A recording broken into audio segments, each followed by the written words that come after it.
Assalomu alaykum, to'rdagi barliq kitob anglag'uvchi do'stlar. Biz mərhum yazğıçımız Abdulhakim Baqi Eltabir akkimiz tərəfindən yazılğan, Uyg'urlarning ma'naviy onasi bo'lgan Rabia Qadir xonimning hayot qismatlari bitilgan O'limdan qaytgan mahbus degan kitobni o'qishni davomlashtiryapmiz.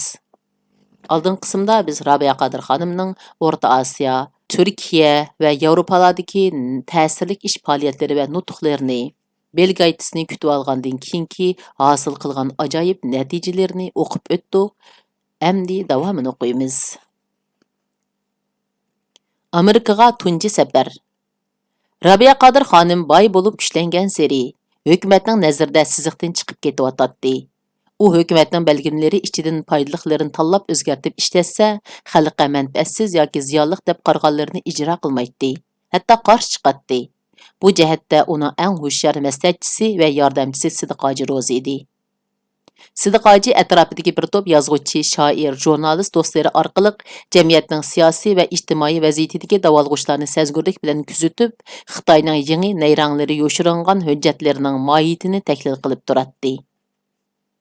1980-yillarning o'ttirlaridan boshlab Xitoy o'lkalaridagi atoqli shirkatlar, 5 yulduzliq mehmonxonalar, keyin yana allaqanday nomlar ostidagi noma'lum guruhlar Uyg'ur qizlari orasidan bo'yturqi kelishgan chiroyliqlarni tanlab, yuqori maoshli xizmat beradiganlik haqida va'da berib, Uyg'ur qizlarini Xitoy o'lkalariga turkumlab yo'tkashga boshladi.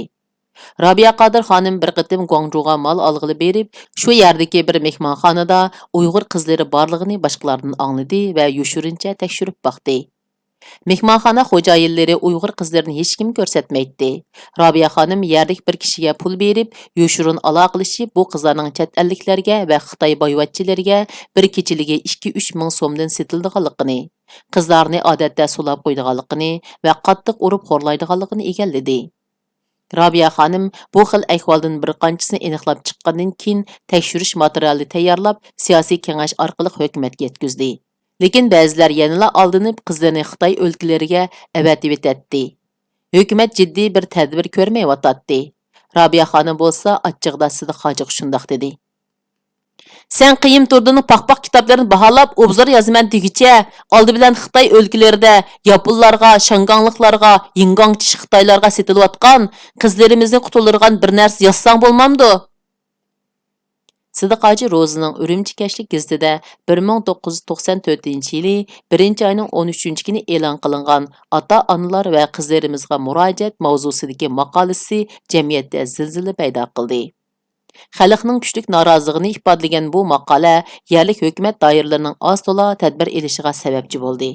G'uljida yo'lga chiqish oldida turgan bir avtobus ichidagi Uyg'ur qizlari, ota-onalari va Uyg'ur jamoati tomonidan tushirib olindi. Xitoy shaharlariga berib ishlash uchun tizimlatgan nurg'un qizlar to'xtab qoldi. Ota-onalar hushyorligini o'stirdi. Hukumat bo'lsa, nima uchundir bu ishlardan rozi bo'lmadi. 1985-yili qishda Urumchi universitetida Uyg'ur o'quvchilarining milliy kamsitishga qarshi namoyishga chiqishiga sababchi bo'lgan maktab yotoq binosining temiga Xitoylar tomonidan yozilgan. Uyg'urlarning erlarini qul qilib, qizlarini dafsanda qilib jalab qilayli degan Pan Xitoy shuarining asli ma'nosi va amaliy mohiyati amdi oshkorlanayotganda qiladi.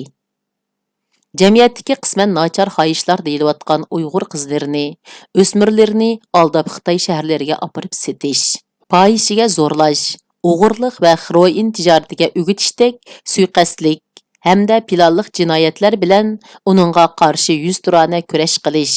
Shu chog'da Xitoylar bilan Uyg'urlar, hukumat bilan yerlik xalqlar o'rtasidagi o'chmanlik uruqini bixlantirayotgan eng oshkora alomatlarning biri edi.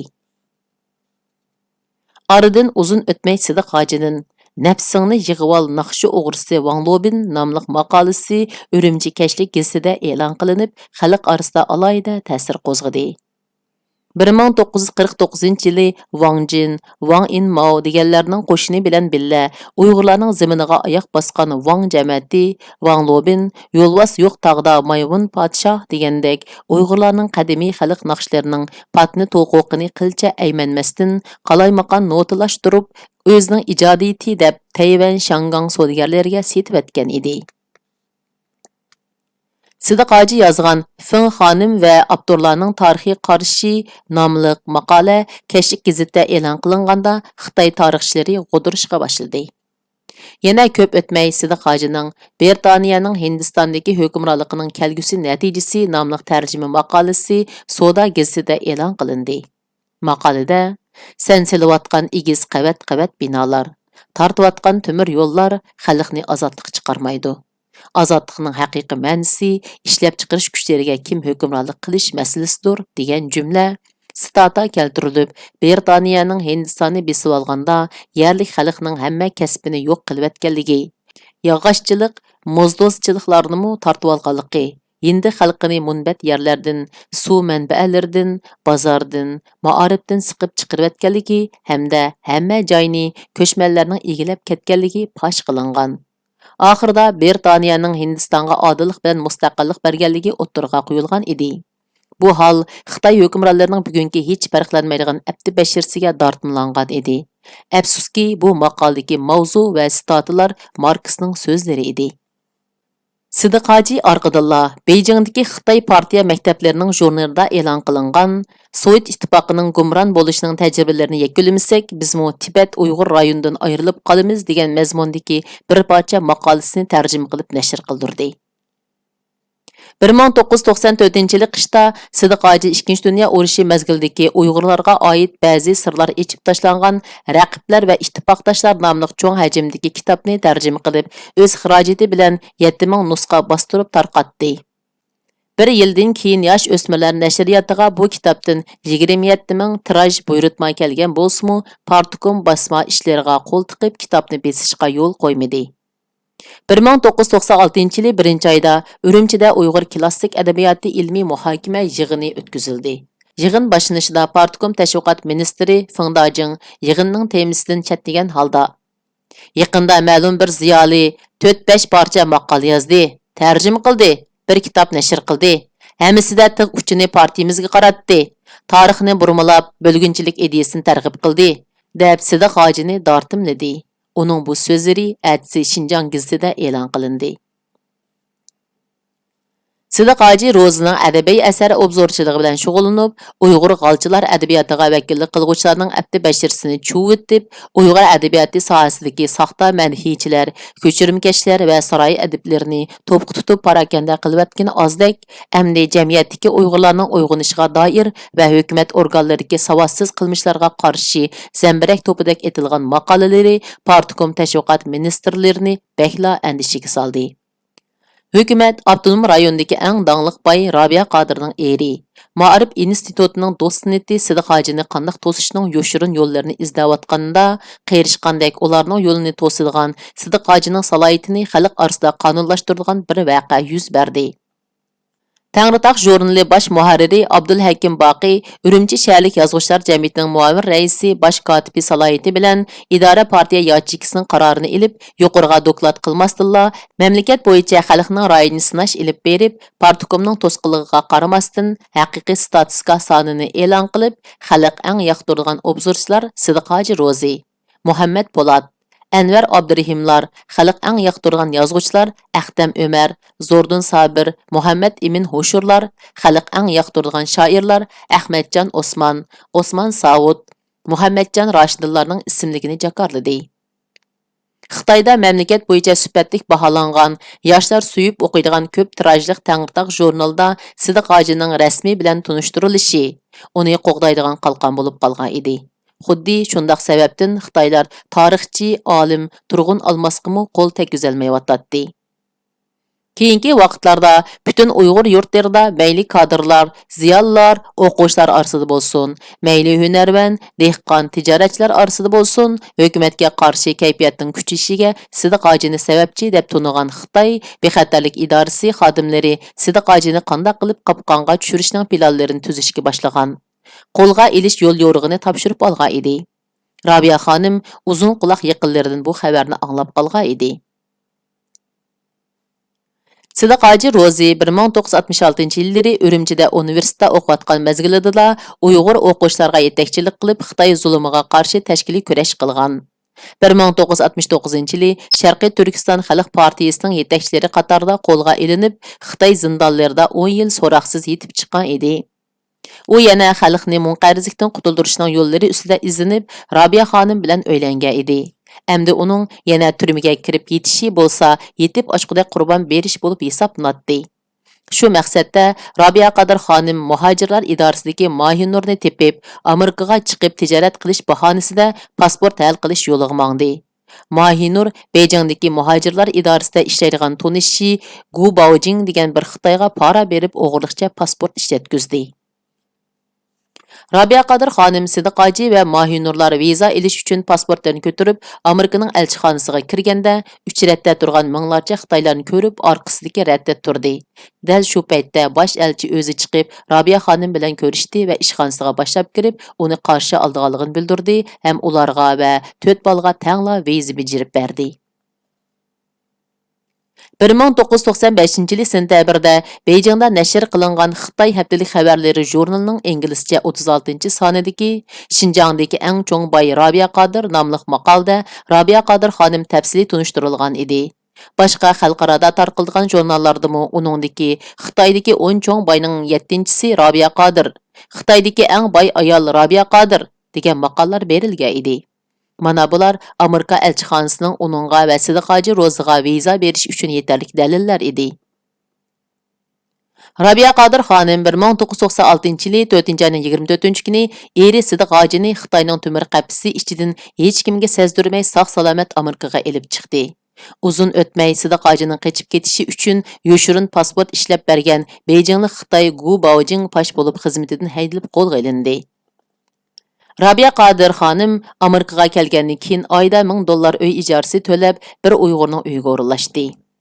O'rta Osiyo, Turkiya, Germaniya va Arabistonlardagi Uyg'urlarning va Uyg'ur tashkilotlarining faoliyatlarini ko'rib va o'rganib, ko'ngli yerim bo'lgan Robiya Qodir xonim va Sidiqoji Rozlar Amerikadagi Uyg'urlarning tashkiliy faoliyatlarini ko'rib to'liq afsuslandi. Robiya xonim to'plangan Uyg'urlarga so'z qilib, ularning inkaslarini anglagandan keyin texmo hayron qoldi. Robiya xonim o'zini tug'ma inqilobchi deb tunishtirgan birsining Arabistondan pul kelsa, maoshimni olsam, ancha-muncha namoyish qilib qo'ysam bo'ldi degan so'zni anglab bakmi g'azablandi. Chet ellarda bir qism Uyg'urlar vatan millatning taqdirini pul tepib xashlaydigan dasmoyiga aylantirib olgan. Biri Arabiston sizib qo'ygan siziqdan chiqmagan. Biri Turkiyaning achchig'ini keltirib qo'yishdan qo'rqib medirlamay yotgan. Yana biri Tayvan qayoqqa mang desa, shu yoqqa ketayotgan. Nagili borsa, soxtibas inqilobchilar shahar so'rayotgan. Vatandan chiqqan sop vijdonli yoshlarni chetga qiqiyotgan bu xil qatmal vaziyatni o'zgartirish, vatanni qutqizishning yangi yo'llari ustida izlanish uchun ko'p bosh qotirgan Robiya Sidiqoji bilan Sharqiy Turkiston davosini xalqaralashtirish uchun Amerikada bir ishlarni qilg'ili bo'ladiganligini mo'ljarlab ko'p yo'l mangdi. Ular tashkiliy faoliyatlar haqida birsiga maslahat silividi, $30,000 haq so'radi.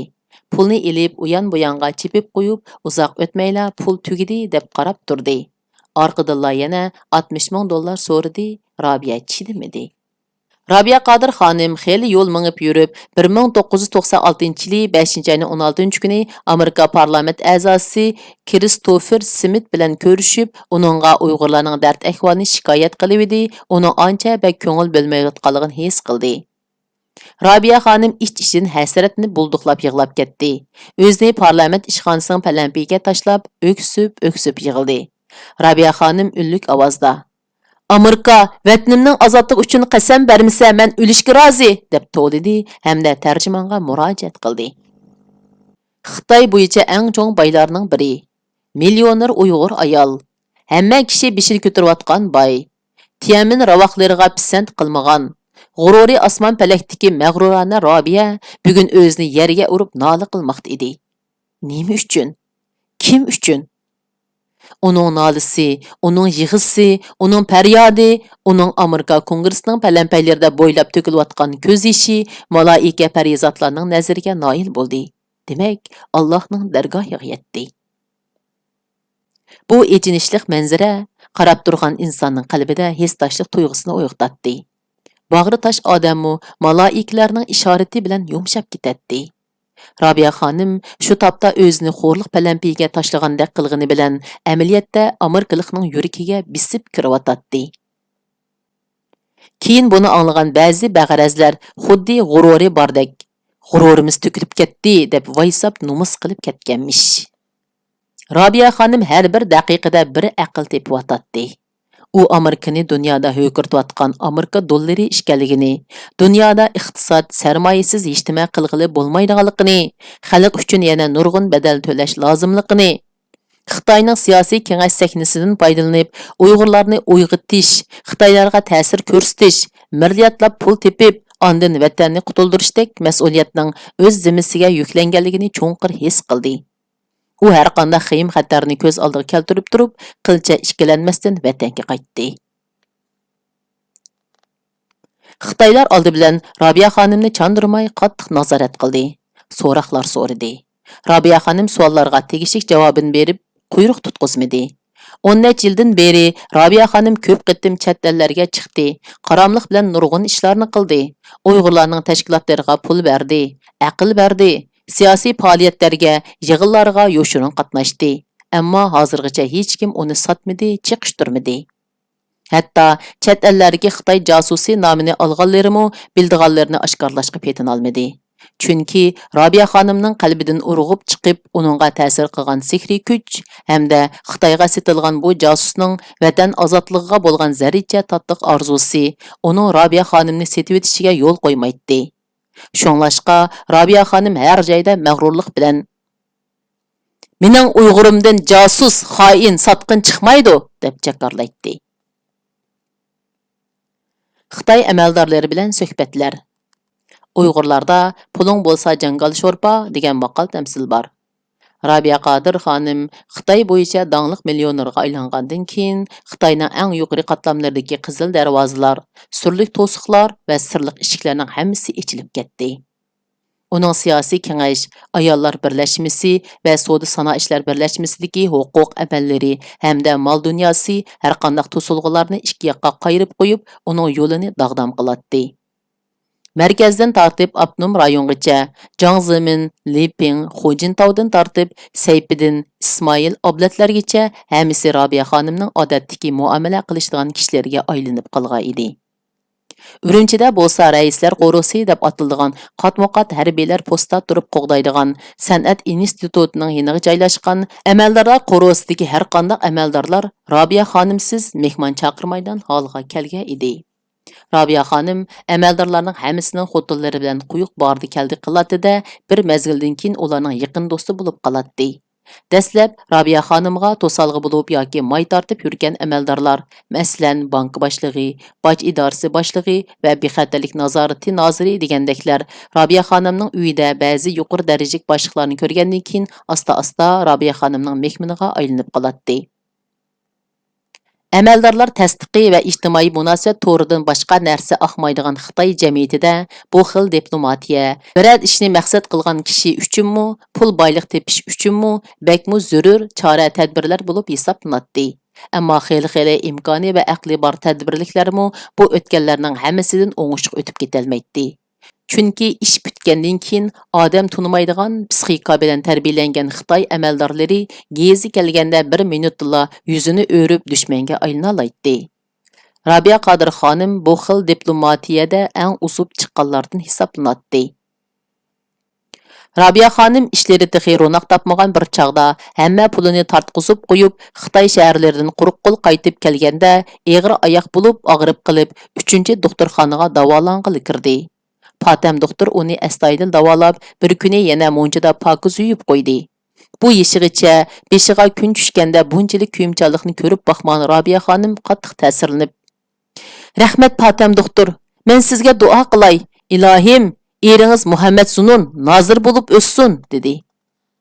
"Tulazanlik qilmang, uningga nozirlik nada tushib qopti" dedi Patam doktor norozi bo'lib. Aradan uzun o'tmasdan universitetda ishlayotgan Muhammad Sunun Partikom tashviqot bo'limiga muavin boshliq, keyin madaniyat nazoratiga nozir bo'lib tayinlandi.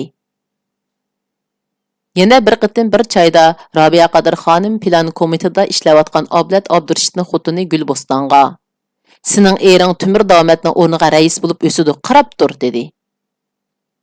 Obdat kichik amaldor tursa mumkin emas, dedi Gulbostan Rabiyaning so'ziga ishonmay. O'tishamdiq. Rabiya xonimning sharti bilan ular bir parcha cho'ng gilamdan o'tishdi. Aradan ko'p o'tmayla Ablat Abdurashid muavin orqadilar rais bo'lib tayinlandi. Texmi qiziqarligi, Rabiya Qadir xonim bir qitim Beijingdagi siyosiy kengash yig'inida Xu Jintao bilan bir ustalda o'ltirib billa tamoq yedi. Xu Jintao odatda Uyg'ur va Tibet vakillarining orasiga ko'p kirib oladi. Shu kuni Rabiya xonim uning olqiniga qarab pal ochdi va qasdan: "Xu Jintao apandim, siz ko'p o'tmasdan butun Xitoyning eng chong podshohi bo'ldikansiz", dedi. Xu Jintao bu so'zni anglab darhol qip-qizil qizarib ketdi. Ammo ichidagi shodlikni yo'shira olmasdan atrofiga qarab qo'yib, "Rais bo'lsam sizni qo'llayman", dedi.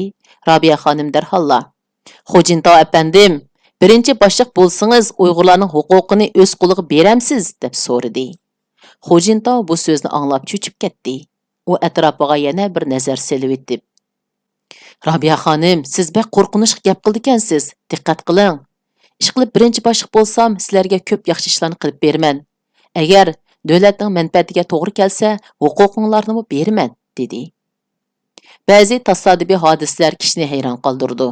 Rabiya xonim Jangzimin taxtga chiqqan chaqda uning: "Rabiya xonim, maylingizdagi yo'g'on oltin gul rostmi yolg'onmi?" deb so'ragan savoliga darhol chaqchaqqa yo'lab: "Sizning islohotingiz, ichiviti siyosatingiz rost bo'lsa, bu gulmi rost?" deb qo'yib, uzun o'tmayla qo'lga ilinib ketdi. 6 yilgacha turmada yotdi. Ammo Rabiya xonim Xu Jintao taxtga chiqishi bilan Amerika hukumati va xalqining xalqaro kechirim tashkiloti qatorliq tashkilotlarning bisimi natijasida uning tasdiqi bilan turmadan chiqdi. Amerikaga keladi. Turmadagi vaqtidami Xu Jintaoning uning so'zini pash qilganligini anglamadi. Rabiya xonim bu hodisalarning tasodifiyligini yoki Xu Jintaoning gapida turganligini isbotlash uchun uni turmadan qo'yib berganligini faraz qila olmadi. Ammo kelgusida Xu Jintaoga bir parcha xat yozib: "Xu apandim, gapingizda tursangiz, qo'lingizda huquqning borida Gorbachevdek bir mardlik qilib beqing. Askarlaringizni asta-asta ilib chiqib ketib, mustaqilimizni qaytarib bering", deyishnimi ko'ngli pukib qo'ydi. Yig'i kelsa yondan, balo kelsa qarindoshdan degandek pash qilish ishi Oyim Azizdan boshlandi. Oyim Azizi Urumchidagi ayollar faoliyatchisi Dildor xonimga mundaq deb xat yozibdi: "Salom Dildor, Rabiya Qadir xonim Beyjingga kelib uyimda 2 hafta turdi. Bu jarayonda Sayfiddin va mendan oilamizga va cho'ng ishlarga oid nurg'un ichki sirlarimizni bilib bo'ldi. Hamda bu sirlarimizni ilib, eri Sidiqoji bilan billa Amerikaga ketibdi. Әмді бізні түгештірдіған болды. Мен бұрын чөчектікі вақтымда егіз асманда ұшуатқан сомрықның үстіде Әхмет әпәнді түшіп кетіп, орныға Сейпедіннің олтырып ұшқалығыны көрген едім. Әмді бүгін түшімде yana şu сомрықтың Сейпедін сейріліп түшіп кетіп, орныға Рабия Қадырның өрлаватқалығын көріпті мен. Мен bu Rabiyani қолға алғыз etmesem болмайды. Рабия Қадыр ханым bu xatning ko'paytirilgan nusxasini yaxshi saqlab qo'ydi. Shu chaqda Rabiya Qadir xonimning Beijingga kelib Oyim Azizning qattiq talabi bilan uning uyiga tushgan hamda 15 kunlik billa bo'lib sirdoshqini rost edi. Rabiya xonim gap so'z orliqida vatandagi ziyonlar bilishni orzu qildigan muhim masalalarni Sayfiddindan so'rab bilib oladi. Sayfiddin Azizi bir qitim Rabiya Qadirning "Wang Inmao nimishqa siz bilan qiyrishidu?" degan savoliga javoban: Mavzudong bilan Jo'lla ikkisi 1949-yili Şinjanға askarlarni kirgizdigan chaqda Şinjandagi Gomandan qalduq askarlarni yo'qotib bo'lgandan keyin 5 yilgacha qaytib chiqib ketimiz degan va'dani berib kelishimnoma tuzgan edik. Kelishimnomaga Xitoy tarafdan Mavzudong bilan Jo'lla, Sharqiy Turkiston Jumhuriyati tarafdan men va Muhammad Emin Eminov qo'l qo'ygan edik. Bu hujjatning bir nusxasini men saqlab o'tdim. Wang Yimao ashu hujjatni qo'lga tushirish uchun ko'p harakat qildi. Oxiri markazdagilar bilan birlashib meni tutib, uyimni aqtirib hujjatni topolmagandan keyin chandurmasdan meni Beijingga akilib qo'ydi, deb so'zlab bergan edi. Rabiya Qadir xonim bo'lsa texmi ilgirlab: "Shu hujjatni menga bering, men eng yaxshi va ishonchli joyda saqlayman", deganida Sayfiddin kelishimnoma bilan billa yana muhim 5 parcha hujjatning intayin ishonchli yerda saqlanayotganligini, agar bu ish oshkorlanib qolsa kallasi ketadiganligini aytib bergan edi.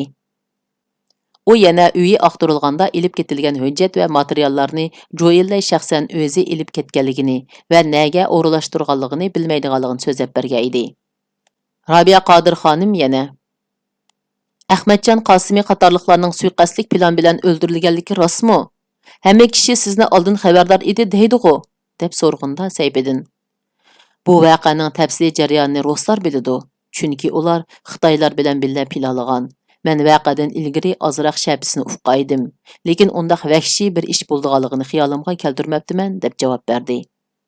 Rabia Qodir xonim oyim Azizi bilan mungdashqanda u Moyinur xonimning g'aybatini qilib Ahmad efendimning cho'ng xotini Dangdarboy Panturkis birsining qizi edi. U yuqori ma'lumotli va millatchi bo'lib, Ahmad efendiga mustaqillik to'g'risida cho'ng ta'sir ko'rsatgan edi. Ruslar buni bilib qilib, uning cho'ng xotinini bexatarlik masalasi deb Sovetga ilib chiqib ketib, Mahiyunurni zo'rlab ilib bergan. Cho'ng xotini oxirgacha uning nikohida edi, degan edi. Rabia Qodir xonim Sayfiddin oyimlar bilan bo'lgan suhbatlarni asosan yoshurun ovoz lentasiga elib olgan edi. Oyim Azizi sho'nglashqa bek qo'rqib ketgan edi. Rabia Qodir xonim bir kuni Beijingda Ismoil Ahmadga shundoq dedi. Ismoil Ahmad efendim, o'zlari Beijingda podshohga yaqin yerda turdilar. Uyg'urlarning keyingi taqdiri to'g'risida sizlar bir harakat qilib baqsizlar bo'pti ekan. Xalq shundoq umid kutadi sizlardan. Ismoil Ahmad samimiylik bilan javob berdi. Vatan xalq uchun qiladigan ishlar ikki xil bo'ladi. Biri sizlarga o'xshash, oshkora yalang'och o'tirg'i chiqib, Uyg'urlarning manfaatini qo'g'dash uchun kurash qilish. Yana biri bizga o'xshash hukumat bergan huquqdan foydalanib, oz-to'la foydali ishlarni qilish. Men bu yerda turib, Xotanning ma'arifiga, Janubning tosh yo'l qurilishiga, nomratlarning sog'lomlik masalalariga degandek bahonalar bilan ozdir ko'pdir pul hal qilib beraman. Bizden ilib ketayotgan boyliqlardan, xom eşyalardan har qaysi ministerliklarga yalvurib yurib, bir ikki fursat bo'lsa-mu beringlar desam, 100 xotiramni qilib bo'pti devitidu. Qo'limizdan keldigini shukan. Ammo ko'rib tursizlar, mendan keyingileri shunimi qila olmaydi, dedi. Rabia Qodir xonimning o'xshash mazmundagi savoliga Temur davom etmi o'xshashlar. Qandaqlı bo'lmasin, bir tarafdan xalqning xoin degan tilini anglab turib, bir tarafdan hukumatning qattiq besimiga chidab turib, Uyg'urlarning iqtisodini, madaniyatini yuksaltirish uchun bir ishlarni qildim. Qarab tursizlar, mendan keyin chiqadiganlari mendan battarroq bo'lib chiqadi degan edi. Hatto bir qitim Moyinur xonimi Rabia xonimga yig'lab turib, Ahmadni bular yeb ketdi. 5 yilda ketimiz deb gapida turmadi. Әмді мен суның еқішіға, түкінің етішіға маслышып, Әхмәтнің ішкі балысını izbaslar qilib қатары qo'shmasam bo'lmaydi. Şoňa sening rost demekdən başqa çarem yo'q. Huquqing bo'lmasa, seni hech kim ko'zga ilmaydi, degan edi. Rabia xonim Uyg'urlar g'alcha deb nafratlanayotgan bir qator amaldorlarning zanjirini xiyoldan o'tkazdi. Rost, keyin chiqqan huquqdor Uyg'urlar qip-qizil yaloqchilikdan boshqa hech nima yarmidi. Abdat Abdirish degini tilisimu, xolisimu hejiyib turib, Abdat Umoq laqimini ilib Beijinggacha o'sdi. 1997 yil 2 oyning 5 kuni G'uljida minglagan yoshlar namoyish qilib, hukumatga bo'lgan noroziligini tinish shaklda ifodaladi. Hamidin Niyoz, Mamtimin Zokir degandeklar darhol naq maydonga berib, Xitoy markaziy hukumati bo'kini akaldisa, ular beshini kesib akaldi. Saqchilar shularning namoyishni qonliq bostirish buyruqi bilan minglarcha Uyg'ur yoshni qattiq sovuqda tantarbiya maydonida sulab qo'yib, shilankada muzdek sovuq suv ichib, tong otqicha bir muncha yoshlarni to'ngtib o'ltirdi. Begunoh yoshlarni uchirgan joyda otdi. Oillarga bisib kirib, aqtirib o'q tutdi. Munosibatsiz holda aslidagi tizimligi bo'yicha necha 10 ming Uyg'ur yosh qo'lga ilindi. Bir munchisi sud mahkamasining rasmiyatlarini o'tamasdan o'ldirilib tashlandi. Minglarcha yoshlar Xitoy o'lkalariga, chet ellarga qochib chiqdi va terrorchi deb yana tutqun qilindi. Buni oz deb G'ulja atrofida vaksina mikrobini sinab qilish bahonasida 10 yildan keyin yoshlar qatoriga qo'shilgan 10 mingdek o'smirni 10 necha maktabda biroqli zaharladi. Mamtimin Zokir degini tap tatmasdan o'quvchilarimizga zukamni saqlanish vaksinasi urgan edik. O'qul xato silinib qopti, deb o'lgan bolalarning oilasiga 2-3 ming so'm pul berib, ularni qo'rqitib besiqtirib etdi. xalqning nafratiga duchor bo'lgan qon qarziga bo'g'ilgan bu amaldorlar Haromdin Niyoz, Mamtimin Muzokir degandek laqamlarga ega bo'ldi. Mana endi Ismoil bo'lib oldi. Wang Bakri degandeklar Uyg'ur xalqining belinimi, gelinimi, hatto tilinimi bo'g'ib, hukumatning oldiga bo'g'izlaydigan qo'ydek tayyorlab tashlab bermoqda. Robiya xonim cho'nqur xiyollar ichidan tortib etib esiga keldi. Shunda qilib bu qitimliq o'qishimiz mush yergacha bo'ldi. Davomini kelar qitim o'qiymiz. Xayr, xush, Alloh omonat.